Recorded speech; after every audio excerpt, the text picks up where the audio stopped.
de conformidad con el artículo 19 constitucional, párrafo primero, y el numeral 313, párrafo segundo, en relación con el 316, ambos del Código Nacional de Procedimientos Penales, esta Fiscalía solicita la vinculación a proceso de Sebastián Serrat Santana por el hecho que la ley señala como delito de homicidio culposo cometido en agravio de quien en vida llevara el nombre de Luis Javier Carrasco González, toda vez que existen datos de pruebas suficientes para demostrar los siguientes hechos. El día 12 de julio, siendo aproximadamente las 18 horas con 10 minutos, Sebastián Serrat Santana, capitán del barco, conducía a exceso de velocidad el barco de pesca con matrícula MXH 433 por la bahía de Tampico en dirección al puerto del mismo nombre, encontrándose a bordo de dicha embarcación 3 personas,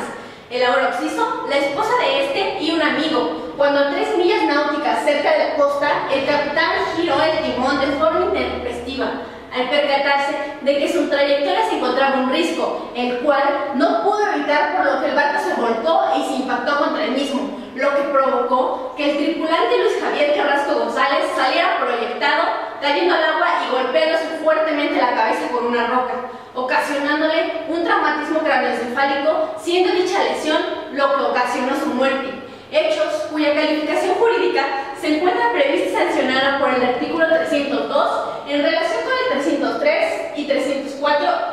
y 60 del Código Penal Federal, disposiciones en las que se tipifica el delito de homicidio culposo y se demuestra con los datos de prueba que obran en la carpeta de investigación consistentes en la entrevista de María de Jesús Parra González, así como la de Manuel González Álvarez,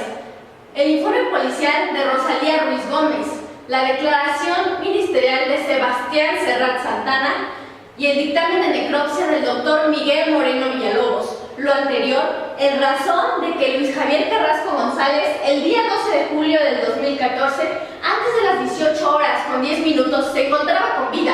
a bordo del barco de pesca ya citado en compañía de su esposa, de quien consta la entrevista, dato de prueba que acredita la preexistencia de la vida del ahora occiso, misma que perdió en virtud de un traumatismo craneoencefálico según constata el dictamen de necropsia. Pérdida de la vida que devino de un actuar culposo por parte de Sebastián Serrat Santana, quien condujo a exceso de velocidad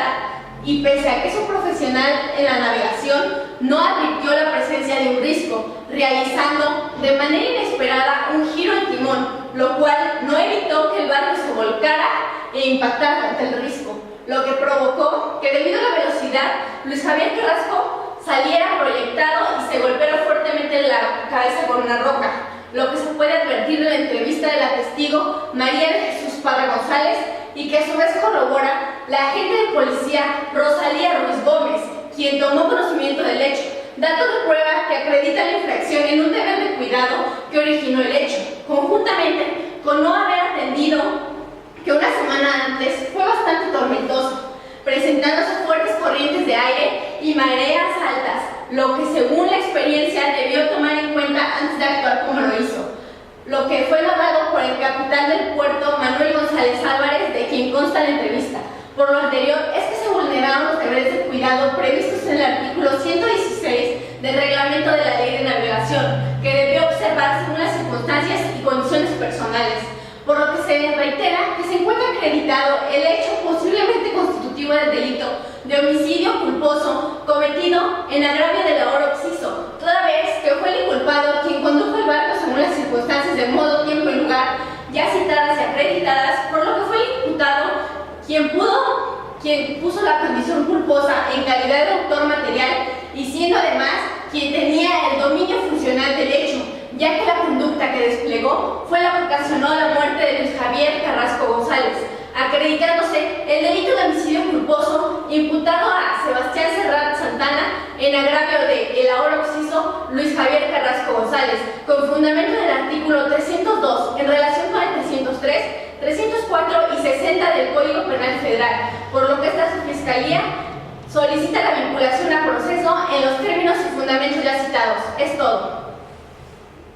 Su señoría, esta defensa solicita la no vinculación a proceso de mi defenso Sebastián Serrat Santana, toda vez que conforme a lo que obra hasta este momento dentro de la carpeta de investigación es evidente que los datos de prueba son insuficientes para tener por demostrado el hecho posiblemente constitutivo del delito de homicidio culposo cometido en agravio de quien en vida llevara el nombre de Luis Javier Carrasco González,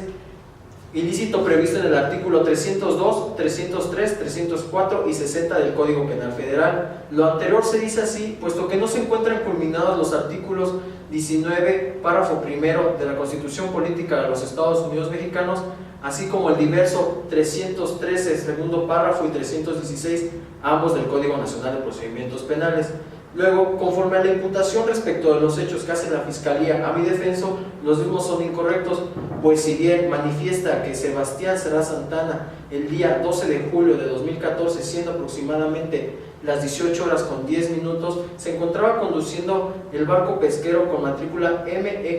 MXH433 sobre la bahía de Tampico con rumbo al puerto del mismo nombre, siendo acompañado en ese momento del hoy occiso Luis Javier Carrasco González, su esposa María de Jesús Parra González y su amigo Manuel Javier Sánchez Caloca.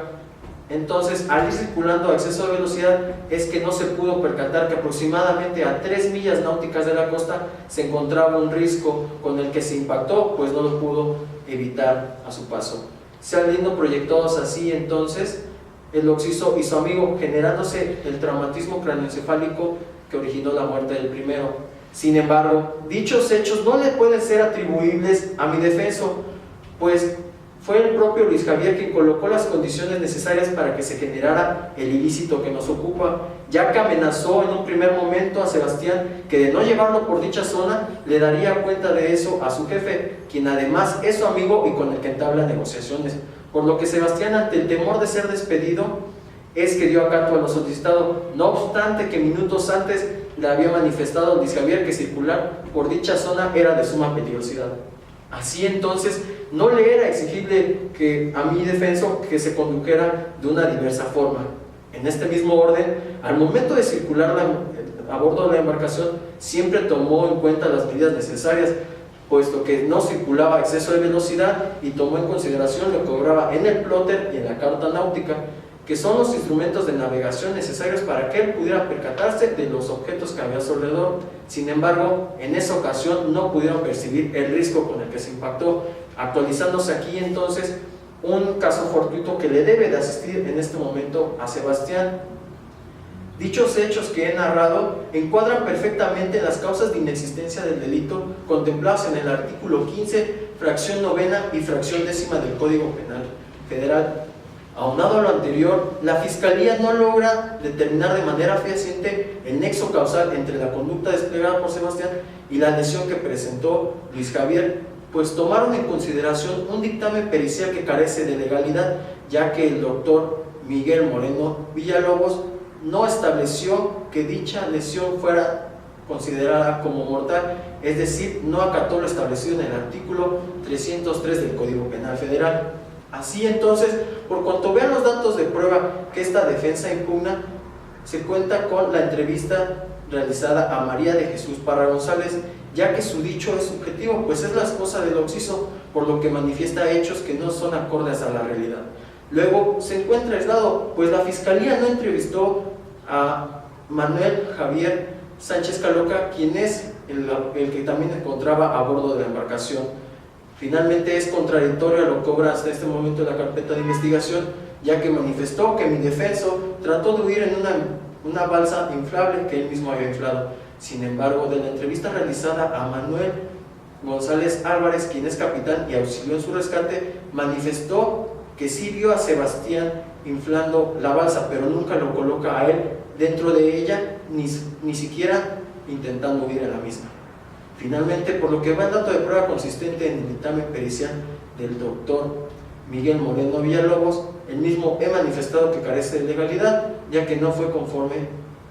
emitido conforme a la ley, y máxime que fue emitido de manera aislada y no así colegiada conforme al artículo 303 del Código Penal Federal. Con lo expuesto, su señoría, solicito la no vinculación al proceso de mi defensor Sebastián Serrat Santana. Es todo, su señoría. Su señoría, solicito la imposición de la medida cautelar prevista en el artículo 155, fracción 14 del Código Nacional de Procedimientos Penales, denominada prisión preventiva en contra de Sebastián Serrat Santana, toda vez que se satisface el requisito de procedencia previsto en el artículo 154, fracción segunda de la Ley Procesal en comento, ya que fue vinculado por el hecho posiblemente constitutivo de homicidio doloso. Si bien es cierto, la norma procesal en su artículo 156 establece el principio de mínima intervención para imposición de medidas cautelares para aquellos delitos que no cuentan con prisión preventiva oficiosa, previstos en el artículo 19 constitucional. También es cierto que la medida cautelar que solicito es la única, idónea y proporcional para garantizar la no sustracción del imputado al procedimiento. Toda vez que en el artículo 168, fracción primera del Código Nacional de Procedimientos Penales, se establece que para garantizar la comparecencia del imputado al procedimiento se debe atender el arraigo en el lugar del juzgamiento, determinado, entre otras circunstancias, por su residencia habitual, así como su asiento de familia, datos objetivos y subjetivos que analizaré en el siguiente caso. Del informe de opinión de medidas cautelares se establece que Sebastián Serrat Santana tiene su domicilio en calle 10 de Mayo número 5 en Tampico, Tamaulipas, en el cual lleva viviendo solo 3 meses, además que su asiento de familia es en Boca del Río, en Veracruz, según el dicho de su esposa María Álvarez Robles. Por lo tanto, implica que existe un alto riesgo de sustracción a efecto de evadir la justicia, aunado a que en el artículo 168, fracción segunda del Código Nacional de Procedimientos Penales, se establece que se debe atender a la pena máxima que se le pudiera imponer a Sebastián Serrat Santana, toda vez que el delito por el cual se le vincula es homicidio culposo, previsto en los artículos 302, 303 y 304 en relación al 60 del Código Penal Federal, que se sanciona con una pena hasta con la cuarta parte del delito básico, que es de 24 años para homicidio doloso. Es decir, su sanción sería de 6 años, más suspensión de 3 años de actividad profesional. Y además fue notorio que la actitud que tomó al momento del hecho Sebastián Serrat Santana era huir, según la entrevista practicada a María de Jesús Parra González. Por todo lo anterior, queda demostrado 2 causas de peligro de sustracción previstas en el artículo 168, fracciones 1 y 2 del Código Nacional de Procedimientos Penales, en las cuales se reitera la prisión preventiva que es idónea y proporcional para evitar dicho peligro. Es todo, su señoría. Su señoría, discrepo de la solicitud del agente del Ministerio Público, puesto que si bien los datos en que fundamenta su petición obran en la opinión de la Unidad de Medidas Cautelares, esta emitió su valoración y estableció riesgos bajos a considerarse para la imposición de medidas cautelares a Sebastián Serrat Santana. Por consecuencia, es infundado el riesgo al que alude la autoridad ministerial. Ahora, si bien es cierto, mi defenso tiene su asentamiento familiar en Boca del Río, Veracruz, también no es que sí cuenta con un domicilio en esta ciudad, ubicado en calle 10 de Mayo, número 5 de esta ciudad de Tampico, Tamaulipas. Asimismo, la autoridad investigadora alude a la entrevista de María de Jesús Parra González. Dicho que cabe destacar es subjetivo, atendiendo a la situación de esposa que ésta tenía con el ahora occiso, quien además dijo que el barco se hundía, que mi defenso infló una lancha e intentó escapar, dicho que se contrapone con lo vertido por mi defenso, quien añadió que como se hundía el barco, era necesario sacar a la señora y cerrar la válvula que permitía el escape de combustible, de lo cual se advierte que mi defenso no pretendía escapar, por el contrario, salvaguardar la integridad física de la señora y la de él mismo, no pudiéndole ser exigida situación diversa. Además, con el informe de la opinión de la Unidad de Medidas Cautelares, se desprende que mi defenso no intentó escapar, sino por el contrario, ayudó y colaboró en la investigación. Por último, Sebastián Serrat Santana trabajó 6 años en actividades similares en toda la República, entidades como La Paz, El Progreso y Ensenada. Situación que, y al laborar en esta ciudad, permite establecer que no intentará escapar de la misma. Por todo lo anterior, su señoría, solicito niegue la medida cautelar requerida por el agente ministerial